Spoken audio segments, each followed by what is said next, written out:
আমার নিজের মা বাবা কে আমি জানি না। এই আনন্দ আশ্রমই আমার সংসার। বৃষ্টি। আর এই সেই মানুষ যে আমাকে রাস্তা থেকে তুলে এনে বড় করেছে, মানুষ করেছে। আমার বাবা।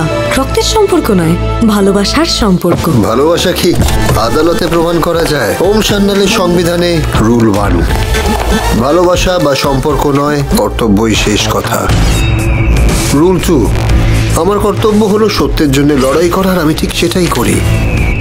রুল 3, সত্য সেটাই যেটা প্রমাণ করা যায়। কি হবে যখন মুখোমুখি হবে দুই পৃথিবী? আসছে সাথী, চোখ রাখুন সান বাংলায়। একটা টাকাও তোমাকে দেব না, তোমার যা ইচ্ছে কর। তাই গোয়াজুলাই, রিজুকে সত্যি কথা বলার লগ্নটা এত তাড়াতাড়ি এসে যাবে আমি ভাবিনি। সত্যিটা বললে তার পরিণাম কি হবে তুমি জানো? আমি জেনে কি করবো দময়ন্তী, তুমি জানলেই হবে। রিজু এবারই ছেলে নয়, ও অনাথ।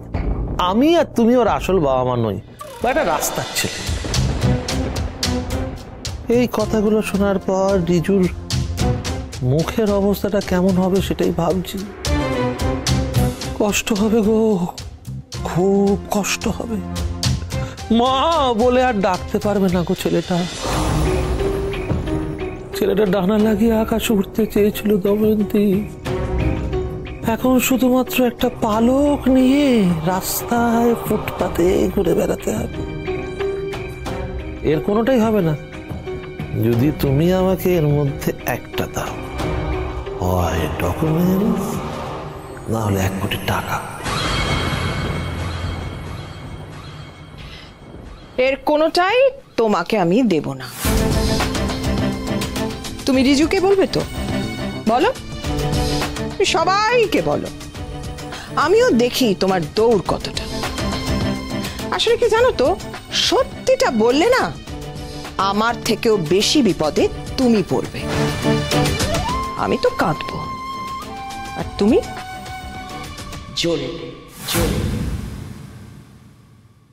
দেখি তোমার চোখের জল ফায়ার ব্রিগেড হয়ে আমার জ্বলুনিকে ঠান্ডা করতে পারে কিনা। Tata, bye bye. সত্যিটা সবার জানা চাই। এটাকে আবার কমেডি হিসেবে দিও না, এটা কিন্তু ট্র্যাজেডি দময়ন্তী। হাসি। রিজু,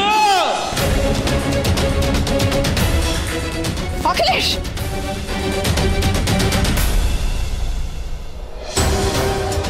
রিজু, অখিলেশ, রিজু, বাবা রিজু, কি হলো? কি হয়েছে? তোমার যা বলার তুমি আমাকে বলবে। এত বছর ধরে তোমার বিষ আমি গ্রহণ করেছি, আজও করব। চলো বাইরে, বাইরে আর নাটক করো না। চলো ঘরে, চলো ঘরে। দময়ন্তী, তোমার তো তেজ কোথায় গেল দময়ন্তী? হ্যাঁ, ফুস এক বলে ছবি, তেজ পাতা থেকে একেবারে পুদিনা পাতা। তুমি কি ভেবেছো দময়ন্তী? এই যে আমাকে ঘরে বললে আমি নাকি ঢোঁড়া সাপ, আমার দ্বারা নাকি কিচ্ছু হবে না, এখন এত ভয় পাচ্ছ কেন? এবার আমি তোমাকে দেখাবো আমি কি করতে পারি। তুমি, তোমার পরিবার, তোমার উপরে থাকা স্বর্গীয় বাপ সব দেখতে পাবে। কি ভেবেছেন? হ্যাঁ, আমাকে চালিয়ে পুড়িয়ে একেবারে শেষ করে দেবে আর তোমরা শান্তির পায়রা ওড়াবে।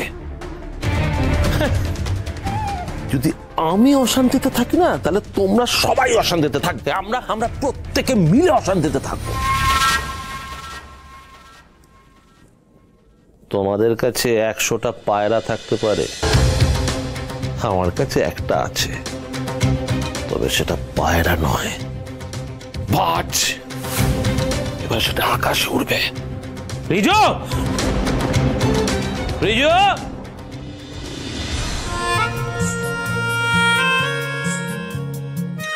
রিজু,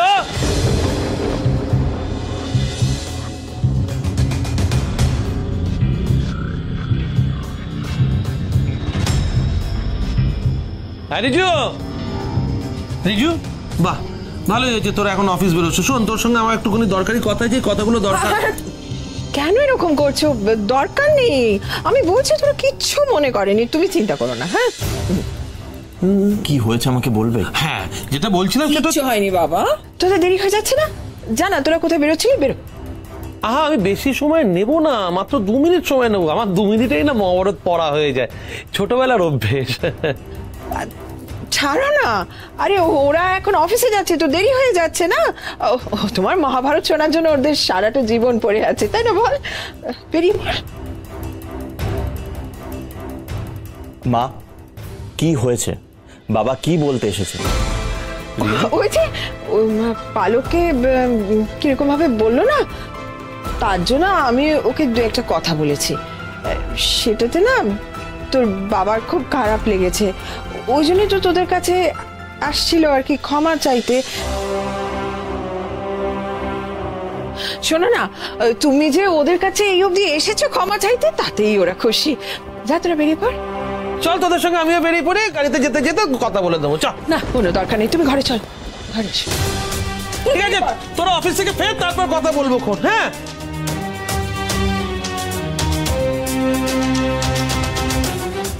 পালক, আমি তোমাকে বলেছিলাম না বাবা ওরকম না, একটু ইমোশনাল, চট করে রেগেও যেতে পারে, আবার ভালোবাসতেও পারে। একটা মানুষ কতটা খারাপ ফিল করলে তার ছেলে আর তার ছেলের স্ত্রীর কাছে ক্ষমা চাইতে আসতে পারে। পালক, তুমি এসো, আমি গাড়িটা পার করছি। ওকে?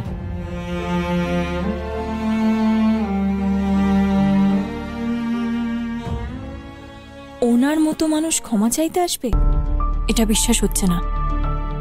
মা বাবাকে যেভাবে এখান থেকে নিয়ে গেল, মনে হচ্ছে উনি অন্য কিছু বলতে এসেছিলেন। কি বাড়িতে একটা জন্তু জানোয়ার পুষলেও না তারা পোষ মানে, তুমি তার থেকেও নিচে। আমার জীবনের সব থেকে বড় ভুল হলো তোমাকে বিয়ে করা। তুমি কি আমাকে এসব কথা বলার জন্য হাত ধরে এখানে টেনে নিয়ে এলে? টাকাটা দেবে কি না? অখিলেশ, হ্যাঁ কি না? আমাকে কি তুমি কখনো শান্তিতে থাকতে দেবে না?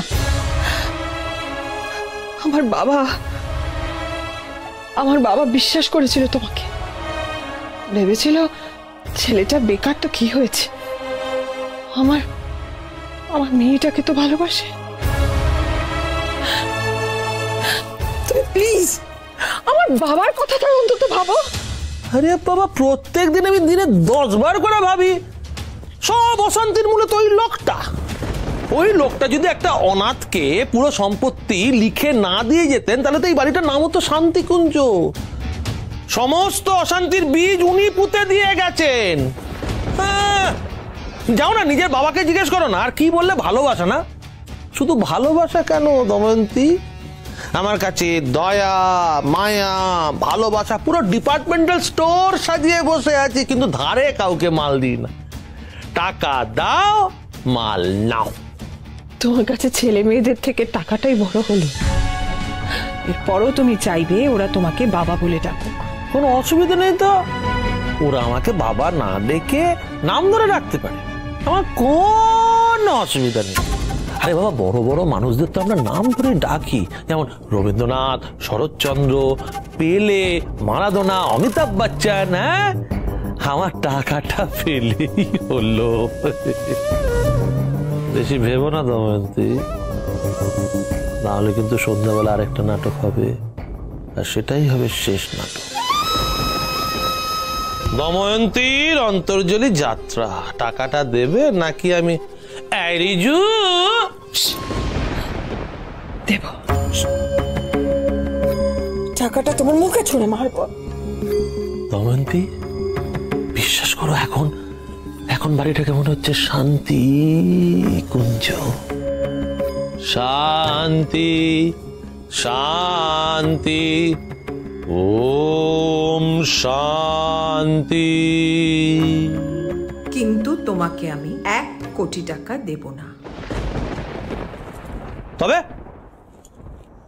2 লাখ দেব তোমাকে।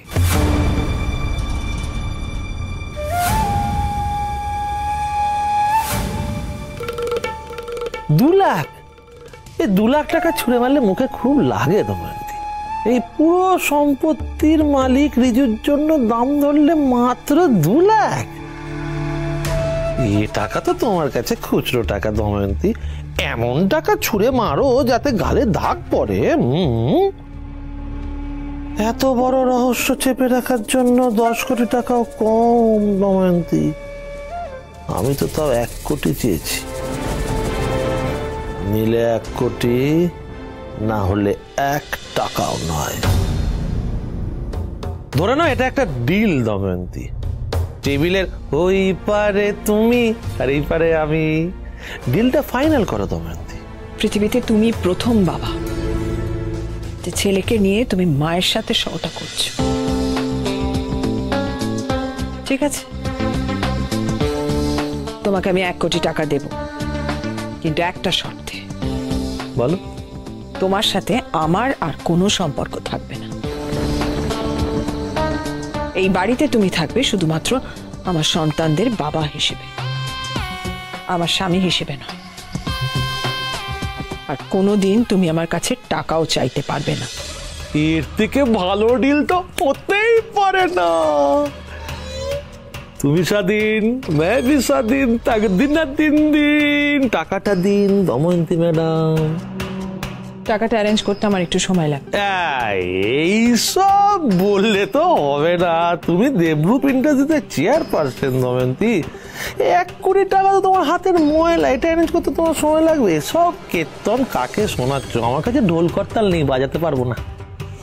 আমি কোম্পানির অ্যাকাউন্ট থেকে এই টাকাটা বের করতে পারবো না অখিলেশ, তবে আমাকে অন্যভাবে অ্যারেঞ্জ করতে হবে। তোমার টাকাটা চাই তো? আমি আমার গয়না বিক্রি করে দেবো। আহারে, এত বছর একসাথে থাকার সব থেকে বড় মাসুল দেব।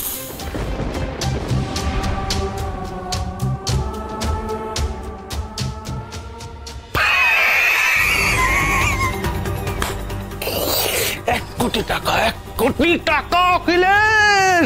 কেউ তোর প্রশংসা করুক আর না করুক, আমি নিজে তোর প্রশংসা করছি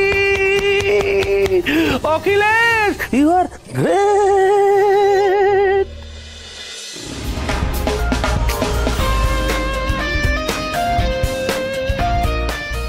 ও নো, আজ নর্থ বেঙ্গল প্রজেক্টের ভিডিও কনফারেন্স আছে, তো ফাইলটাই তো আনা হয়নি। পালক বারিজুকে ফোন করে বলবো ফাইলটা আনার জন্য।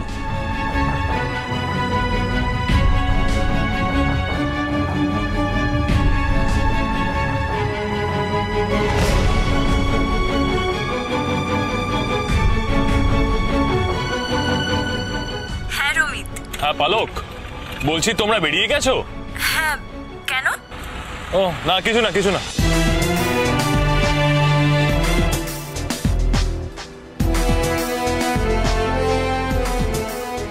মোমকে ফোন করে ফাইলটা নিয়ে আসতে বলবো।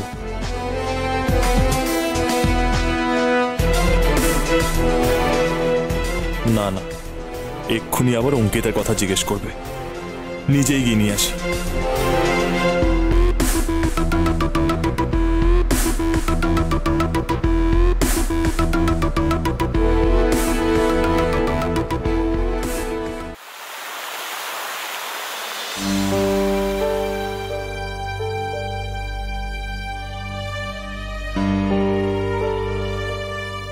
রমিতের জীবনে এসে আমি শুধু শুধু ওর জীবনটা নষ্ট করছি।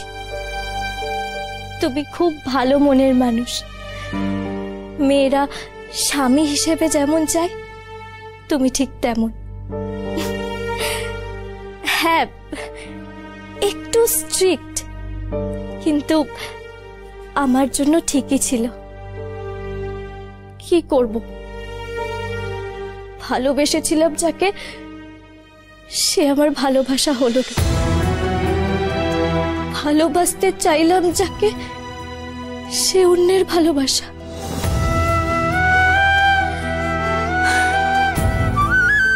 তোমার জীবনে জোর করে থেকে আমি তোমার জীবনটা নষ্ট করব না। আমি তোমার জীবনে একজন বন্ধু হয়ে থাকব, আর একজন বন্ধুর যা যা করা উচিত আমি তাই করব। তোমার অঙ্কিতাকে আমি খুঁজে বের করে তোমার জীবনে ঠিক ফিরে আনি। কিন্তু কিন্তু কি করে? অঙ্কিতার ব্যাপারে তো আমি কিছুই জানি না।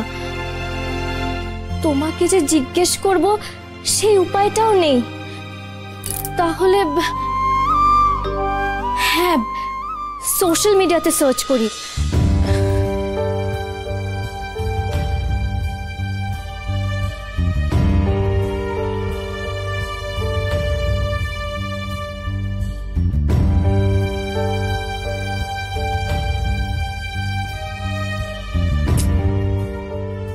এ বাবা, এখানে তো ৮-১০টা অঙ্কিতা আছে। এর মধ্যে কোনটা রমিতের গার্লফ্রেন্ড সেটাই তো জানি না। ধুত, টাইটেলটাও তো আমার জানা নেই। এভাবে খুঁজে বের করা যাবে না। তাহলে আমি হ্যাঁ, রিজুকে জিজ্ঞেস করি। না, রিজু মনে হয় না কিছু জানে। ও যদি কিছু জানতো তাহলে আমাকে কোনো না কোনো দিন ঠিক বলতো। পূর্ণা আন্টি, না, পূর্ণা আন্টিকেও জিজ্ঞেস করা যাবে না। পূর্ণা আন্টিকে যদি জিজ্ঞেস করি তাহলে তাহলে পূর্ণা আন্টি সন্দেহ করবে যে আমাদের মধ্যে রিলেশনটা ঠিক নেই। তাহলে কি করব আমি? আচ্ছা, রমিত কি ডায়েরি লিখতো? ও যদি ডায়েরি লিখে থাকে তাহলে অঙ্কিতার ব্যাপারে কিছু না কিছু লিখবে। হ্যাঁ, একটা চান্স নেওয়া যাক।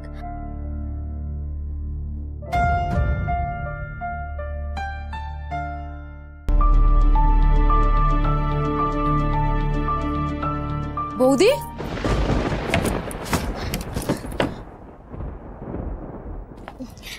রশ্মি, কি খুঁজছিলে? কিছু হারিয়েছো? আমি তোমার দাদাকে হারিয়েছি রশ্মি, সেটা আর পাবো না। এখন তোমার দাদা যাকে হারিয়েছে তাকে খুঁজছি। বৌদি, না না, কিছু হারায়নি। ওই দেখছিলাম যে তোমার দাদার পুরনো কোনো জিনিস পাওয়া যায় কিনা। ওই ধরো ওই বই, পেন, তারপর ডায়েরি, এইসব। হঠাৎ দাদার পুরনো জিনিসপত্র খুঁজছো?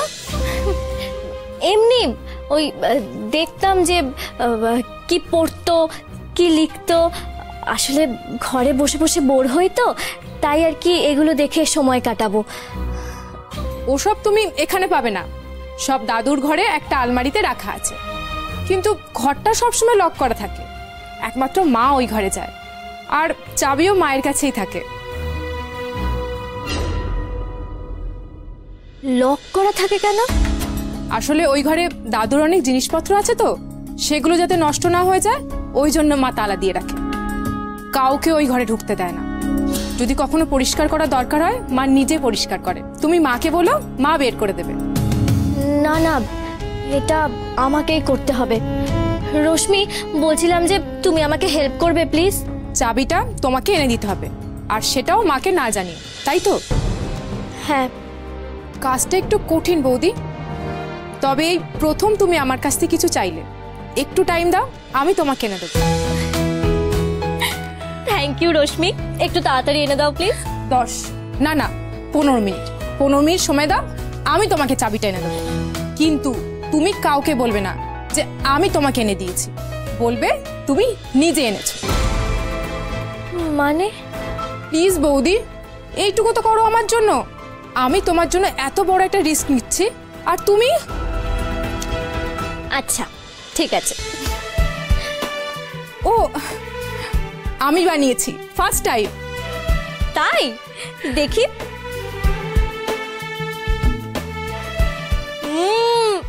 টেস্টি আর ক্রাঞ্চি, খুব ভালো। Thank you. এই নাও, পুরোটা তোমার জন্য। আর আমি চাবি নিয়ে আসছি।